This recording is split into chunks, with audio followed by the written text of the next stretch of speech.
and I really learned my trade from there for 5 years selling BMWs and Minis. I was always entrepreneurial as a kid, selling sweets. Yeah. But my passion was like, even when I was younger, I wanted to be a businessman. Like I was always dressing up in a suit, and I loved business.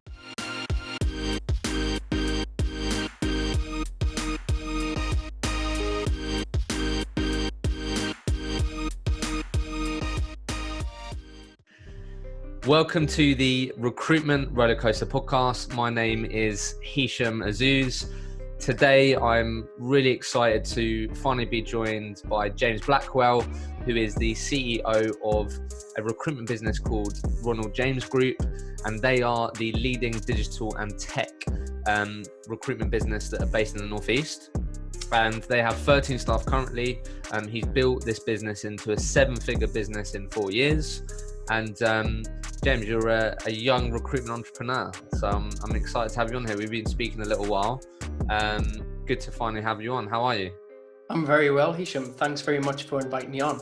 And I'll be honest, how many recruitment business owners or recruiters have I had on that are from your part of the world? I actually think you might be the first.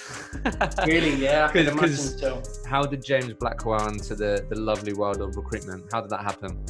Yeah, I suppose same one-liner as everyone else, fell into recruitment. Yeah. I had my own coffee shop when I was 21, had that for 2 years, and built that up quite successfully until the initial recession came in 2008, and I got out of that, and then I got offered a job at BMW to sell cars, and I really learned my trade from there for 5 years, selling BMWs and Minis. And then I just got an opportunity through my sister at the time's ex-boyfriend was working in recruitment, and I didn't realize how much money could be made in recruitment, and I didn't even realize that it was a sales job, where in recruitment it is the ultimate sales job. So I started out at a company called Nigel Frank Group, and I literally took a big leap because I was 27, 28 at the time, earning okay money as a car salesman, and I had to take a drop back down. I think at the time it was like 15k basic salary. Just quickly, how and why did you open a coffee shop? Like, I have to ask that. Okay, yeah. Let's just start there quick, because I think that's going to be interesting, the fact that you had that experience early on, which I'm sure gave you some lessons that have helped with Ronald James. Of course it did, yes. I mean, I was always entrepreneurial as a kid, selling sweets, pop, snacks and stuff. Same story as most entrepreneurs, I suppose. And then I got into car auctions, and I bought my first car when I was 17 when I passed my test. I bought it for like £350, and I put it on the drive for $795 and sold it within a day. And I got the bug of buying and selling. So I started buying and selling cars, and I built up a good amount of money. I think it was about 10, 15k. Yeah. I got this opportunity to help run a coffee shop and take it over. Wow. So that's how I got into coffee shop.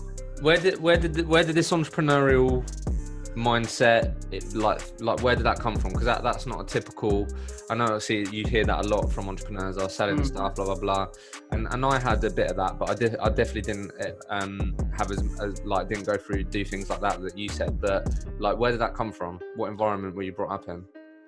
Good point. I think general middle class environment, but my dad was like a salesperson. He always wore a suit and a suitcase, and he used to take me into work sometimes, and he used to take me to the car auction sometimes as well. And it was funny because I had an opportunity. I played like semi-pro level as a footballer, so I was always competitive. Yeah. But my passion was like, even when I was younger, I wanted to be a buessman. Like I was always dressing up in a suit, and I loved business. So I think that's where it stemmed from. Like my dad growing up and being surrounded by business, like I always had a passion to buy and sell as well. What was your perception of recruitment when you got in recruitment then? Sort of like, did you have any perception of it at all? Obviously, you didn't recognize it as a quote unquote proper sales job. What was your perception of recruitment? It was quite hard at first to get your head around it. So it's got to click at some point. Like when we used to hire recruiters, as I started being a team leader manager, like it's got to click in the first few weeks. If it doesn't, it's probably not, that ball's not going to drop. But it did take a while to understand if you're trying to create something from nothing, and you're trying to deal with people's emotions to try and create an opportunity for them, and trying to create the opportunity with the client as well. It took a few weeks, but then once it clicks, like you do really get it.